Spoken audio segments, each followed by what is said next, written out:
Broadcasting live from atop the Rocky Mountains, the crossroads of the West. You are listening to the Liberty RoundTable Radio Talk Show.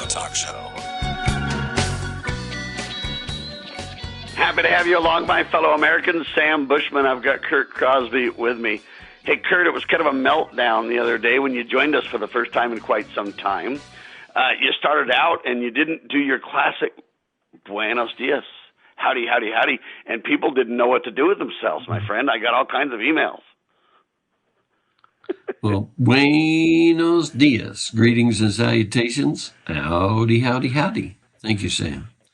All right, there you go, ladies and gentlemen. It's back in fine form, and that's a delightful thing to see. Anyway, I found it interesting that I got some emails. They're like, we love Curt back, but he didn't do his classic. He's out of uniform.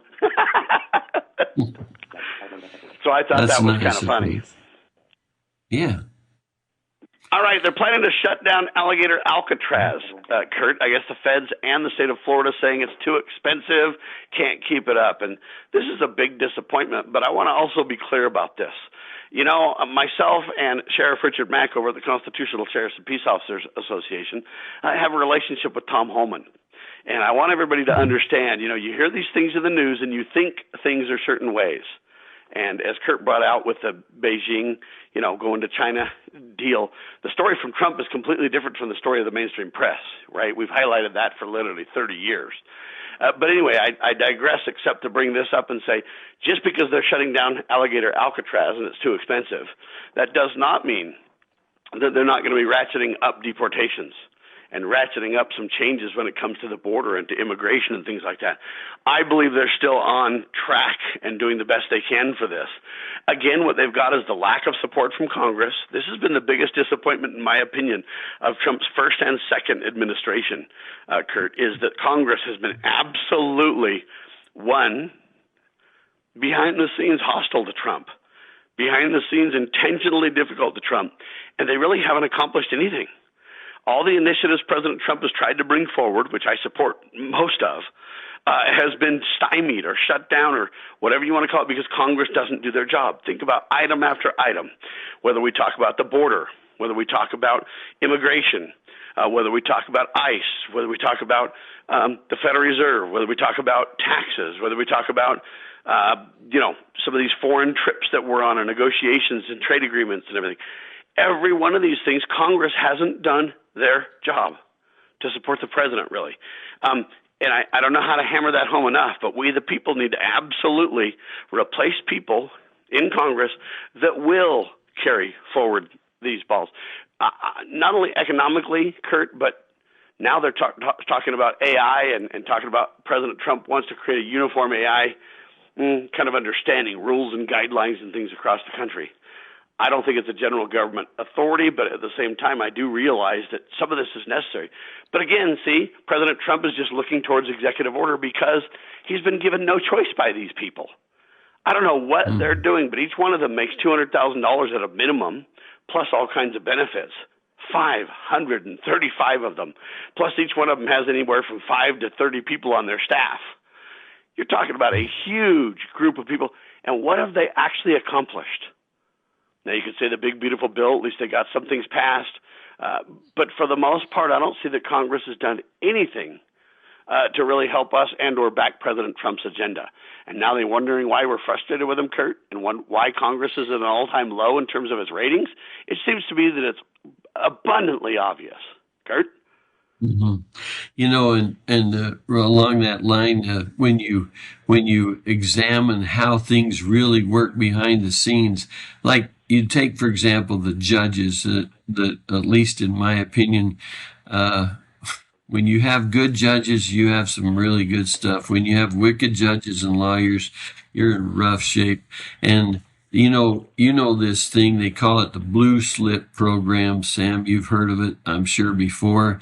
And what it is, ladies and gentlemen, is in each state, basically the senators have to kind of sign off on the choices of the president as to the attorneys, the district attorneys, that kind of thing in the state. So in other words, let's say it's New York's federal attorneys that are in there. If the senators from New York, like Schumer and I can't remember who the other one is, if they don't sign off on the choice from President Trump, then they just don't even get appointed. And so then in the news, you'll see, for example, it'll say a Trump appointed judge. And what you really got to remember is it was approved by Schumer, And, yeah, so and because it's debatable. They're saying it's Trump appointed judge because it's on Trump's watch, but it was undermined by the other side and never reported, is your point, and it's spot on, Curt. Yeah.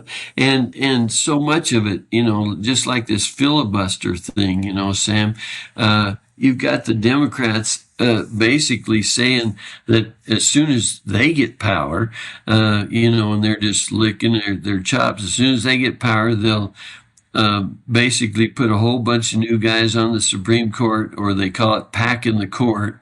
They'll eliminate the filibuster.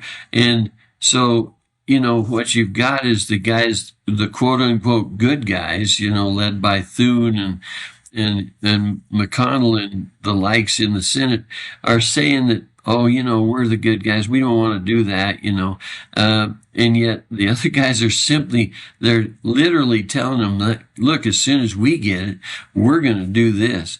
And yet, they just don't play hardball. The Thune guy needs to get gone, and we need somebody with some real backbone.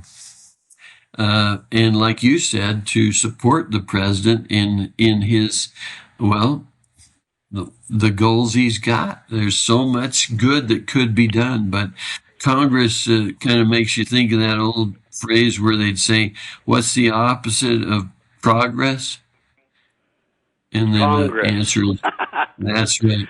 Yeah, and sadly, that's true. Let me give you another example to make the point. Right now, they're basically running around going this. Here's the headline. Senate failed to pass resolution limiting U.S. military action against Iran. Yep. A Senate war powers resolution aimed at stopping U.S. involvement. So in other words, hey, we got this resolution to stop President Trump, and it failed. So now Trump can go on and do his bad, dirty work, whatever you want to say, is kind of the inference in the mainstream press, okay? But I submit to you that the story on this whole thing is completely wrong. Let's back up for a second and say this. What Congress is supposed to do is they're the ones that control war, not the president. And so instead of blaming the president for doing what he feels like he needs to do, now we can debate whether he needs to do it or not, but set that aside for a second. Congress is supposed to be the ones that are supposed to provide funding and provide military objectives. Hey, we're going to go in and accomplish this. And so when they say we're really vague on what the objectives are, we don't know what we're doing over there, we don't know what's going on, is that Trump's fault? Or is that Congress's fault? And see, I say it's Congress's fault.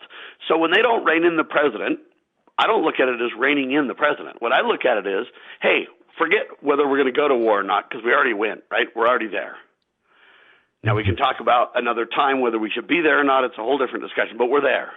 Now, in my opinion, what Congress needs to do is step up to the plate. They need to take responsibility, and they need to say, President, we see you and we support you. And here's what we want to do. We want to fund what you're doing because we need to. We're already there. But we want to create this framework. Here's what our objectives are. Here's why we're here. If they need a briefing from the president and from the generals and from, to get a handle on that, by all means. But at the end of the day, they need to create a framework and say, President, we're there. Here's what we see as the objectives. Do you agree? Congress and the president can get together, get the objectives, get the framework, decide what the goals are, decide when we've achieved them, and create an exit strategy that makes sense. That's Congress's job, Curt. And they're running around going, yeah, Trump, they didn't rein him in. They failed at reining him in. Congress is bad, and Trump's bad because he's just rogue. No, Congress should provide that guidance and provide that unity that the American people need to get the job done and come home. Am I crazy? Well, Sam, it's amazing to me, if you look at Congress, really, how many of them are literally at least in my opinion, they're enemies to the country. I mean, they literally, support, for example, the socialist principles. They're doing all these kind of things. And man, you could see why the president feels like he's just circled around by a whole bunch of crazies. I was looking at one of his truths about the reflecting pool. Have you followed this thing about that deal by the Washington Monument? Yes. When we come back, brief everyone, we'll talk about it. Quick break, we'll talk about that. I also want to talk about a couple of other things. I got a criticism of the court and a defense of the White House, and I'll explain why and how. We'll do it in seconds. This is Liberty Roundtable Live. Are you watching what's happening in our country and asking, what can I do?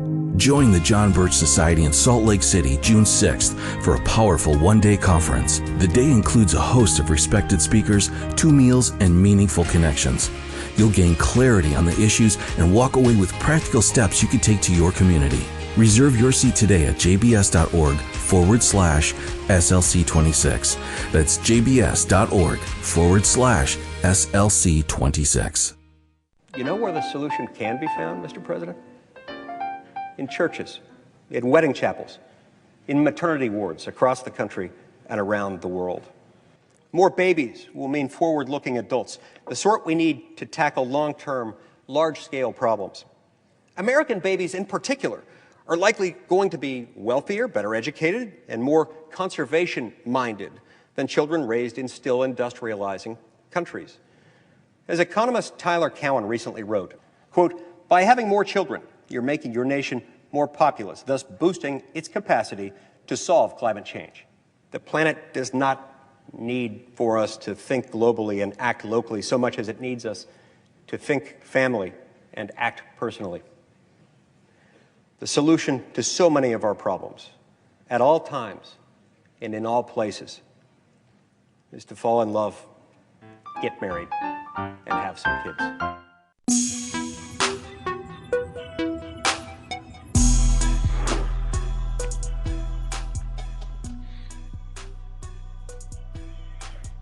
All right, back with you live, Curt Crosby, Sam Bushman. Curt, why don't you brief people on this thing a little bit, and then we'll break it down. Thank you, Sam. This is a truth from President Trump. And he says, if you'd like to see the construction of the reflecting pool located between the Washington Monument and the Lincoln Memorial, and look at the beginning, what will be the final sparkling blue surface, go check it out now. Obama and Biden, they say, spent over $100 million with years under construction, and it never worked. It leaked like a sieve, looked terrible, was closed most of the time, and was a complete disaster. They ultimately gave up on the project, declaring that it was impossible to fix. Then along came Trump. Doug Burgum and his team at the Department of Interior are doing an excellent job on a very complex but solvable problem. When it's complete, there will be no leakage, which there was since its 1922 construction, over 100 years, I might add, and it will sparkle magnificently as the water is put in and begins to rise. A very tricky and difficult construction job will yield a beautiful result. Well, there's President Trump's truth on it. And, Sam, well, and he's been a builder he's been a builder forever. If anybody can get that done, Trump can, right? Well, that's right. He picked the guys. I mean, at his hotels and things, they got those massive swimming pools and all that kind of stuff. He knows the people to do that, and he picked the guys. I saw one other report on it. I think it was from him, where he said, instead of hundreds of millions of dollars, he was going to get it done for about $2.5 million. And it makes you think of that ballroom deal. He's got all his buddies, including himself, that are anteing up their money to put that nice ballroom together. And then you got some lady that goes by and she's upset because I don't know what. So she,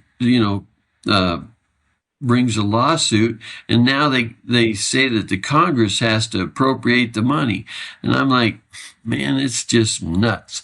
You get guys wanting to do some good. Everything Trump tries to do to reduce a lot of that money that was just flowing, and you had Elon Musk and others who ran DOGE basically say, look, they've got a few computers in strategic locations that just simply print out money till the cows come home. And I've never heard anybody really stop it or whatever. And again, what you get is President Trump's hands are tied because all he'll get is a big old Lawfare lawsuit. And that's, the problem is Lawfare is destroying this country. But there is a little bit more good news. President Trump has been expanding. So it says White House expands Medicaid, Medicare fraud review. They say that they're going to really get to the bottom of this, and they've stopped some of the home health care providers. So Medicaid stopped, frozen that, and they're basically saying, hey, let's put a halt to this thing. Let's dig into the fraud and stop this. This tracks back to the Somali fraud stuff with, child centers, health care centers, and all this kind of stuff. And, I really hope they get to the bottom of this. But again, what you'll have is a derelict Congress that's against the president. You'll have lawfare against the president. You'll have judges against the president, and effectively the deep state thugs or the shadow government, whatever you want to call it. In my opinion, if we're not very careful, we'll stop Trump from getting most of this done. And then what they'll do is they'll go see Trump talks big and can't get anything done. Well, there's truth that he struggles to get things done, but it's because of the way our system is set up. It was never designed for criminals to run the operation, but they've got the upper hand through secret combinations, Kurt, and we've got to expose those secret combinations, and we need to elect people that will back the president. And, just imagine if President Trump could get done what he's tried to get done. Just imagine what the nation would look like. And I submit to you that, would it be perfect? No, because we've got a long way to go. It's taken 100+ years to destroy the country, and they still don't have it done, thank heavens. But, you can't fix it in a day either. But just think how different and how blessed it could be if we were to really embrace the things that President Trump has really tried to accomplish. Well, you couldn't be more correct, Sam. And it makes you think of that old phrase where they said, some of us kind of feel like when you got let's say the federal government's out of control jetliner, you don't just shut the whole thing down and crash it. You have to slowly turn it around and slowly bring it back to planet Earth, or land it the right way. And that's, at least to me, like you're talking about these fraud things, man, there's just so much of it.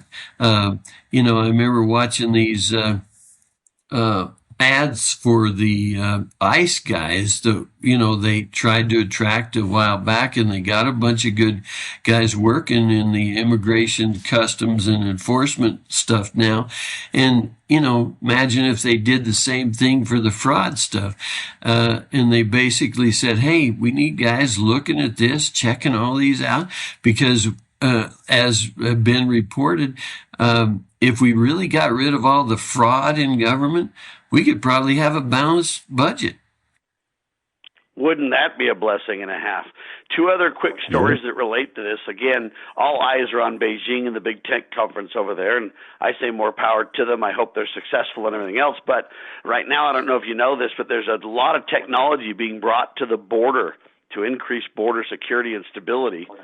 They say more than 190 companies are gathering in Phoenix to market drones, AI monitoring systems, and tracking systems to help the U.S. border agencies. So that's one effort that you probably don't even hear about in the news that's happening to make the border, stable and secure and safe and everything else, which has been one of Trump's greatest goals. And it's not perfect, but one of his greatest accomplishments. Then the next headline is in tandem that says this. They're having immigration restrictions now. They're denying visas for 75+ countries now. The State Department continues to review applicants and deny people from coming to the United States, which for the most part is good. Now, I think there might be some exceptions in this. I've always been for the immigration justice and mercy plan, Kurt, where justice is for all criminals, mercy is for those who want to live a better life, and we could vet them out and figure out who they are, and those who could bring, either dollars or knowledge to the country would be great and welcome. Those who have been proven to be peaceful and that they just want a better life, or they came here not to their own, they came here as children, so they don't know any different. There's exceptions, and we can't just treat them all as one. But there's a way to have a justice/mercy immigration plan. And I think if you really pitched it like that, you could get the American people behind it to where, hey, no one wants criminals. I don't care if you're a foreigner in America. You don't want a criminal next door. Nobody wants that in their right mind. And so I think that we could really create this justice/mercy immigration plan. Tom Homan could take it to the stars. I even wrote a whole plan up for this, so I don't want people to think I'm just babbling. Hey, if you want to see my plan, I'll give it to you. We can work on it, have a big old national educational immigration summit, and see if we can't bring people together, and those who simply just want to be naysayers and don't want to be part of the solutions can be set aside. We don't need to grant amnesty to anybody. We can create penalties for being here illegally. We can create ways to level the playing field, ways to find out how we get justice and mercy. We can put groups of people in buckets. We start with the easy people. The easy people are the hardcore criminals, and the easy people are people who are here to no fault of their own, meaning they came as children or whatever. Those are the two extremes, and they just work our way to the middle in the tougher cases.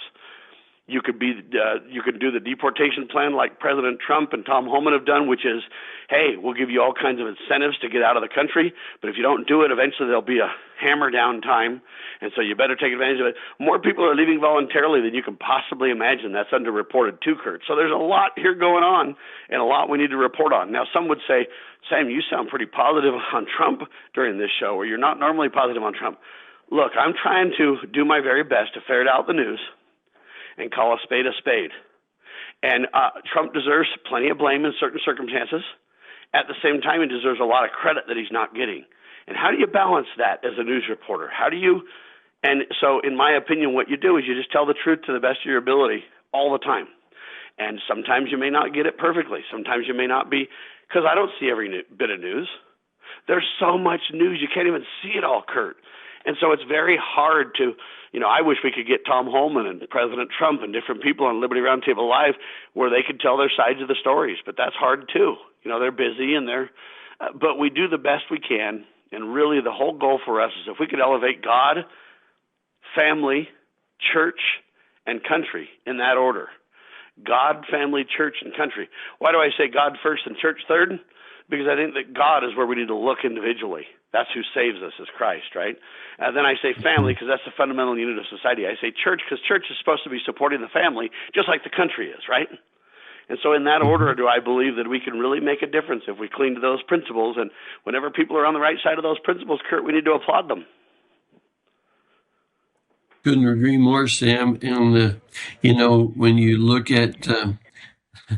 these people that say, I mean, when I'm out selling honey on the street corner and these people going by and they see my one flag that says, Jesus, our only hope now and forever. And then it's got, Trump won, save America.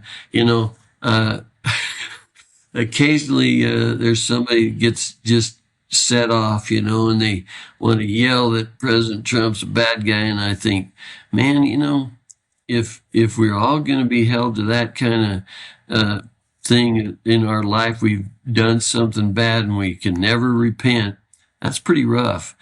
I think he's improving day by day. Yeah, there's only one that'll make it in that scenario, right, Kurt? Yeah, good point. Ladies and gentlemen, I know we've got a lot to work on in America, but hopefully we'll provide guidance and direction and stability and safety. Hopefully we can remember that God is key. If we repent and turn to Him, He'll heal our land and protect us. What a blessed promise that is, right? Well, for Curt Crosby, localhoneyman.com, I'm Sam Bushman, libertyroundtable.com. Spread the word, share the love, and God save the Republic of the United States of America.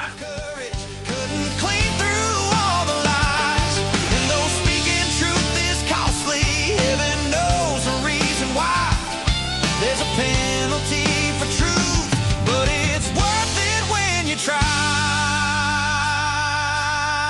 Yeah, it's worth it when you try.